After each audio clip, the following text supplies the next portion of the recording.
कुछ जंगली शेरों ने मिलकर एक गधे का शिकार किया, लेकिन उनमें से एक शेर ने कहा, इसे मारो मत, मेरे पास इसको लेकर एक बेहतरीन योजना है। उस योजना के तहत शेरों ने गधे को अपने साथ रखा, उसकी देखभाल करके उसका विश्वास जीत लिया।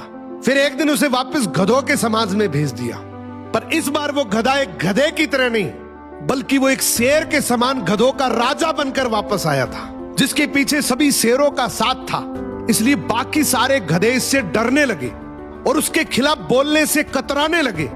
अब शेर जब जब उस गधों के झुंड को देखने आते, ये गधा अपने ही समुदाय के गधे को शेरों को खाने के लिए दे देता।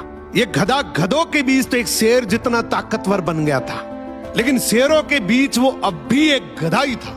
ये अपने जैसों पर तो राज करता था, लेकिन ये एक ऐसी ताकत से जुड़ा हुआ था जिससे वो बचकर भाग नहीं सकता था।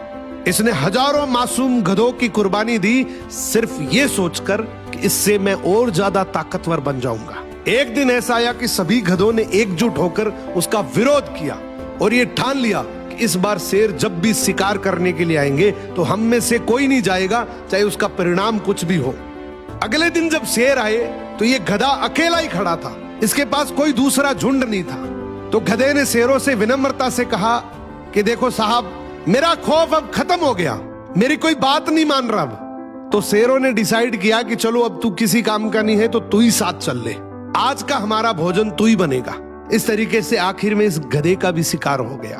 हर समाज के अंदर एक ऐसा गधा जरूर होता है जो अपने लालच के लिए, अपनी ताकत बढ़ाने के लिए अपने ही समाज को दांव पर लगा देता है।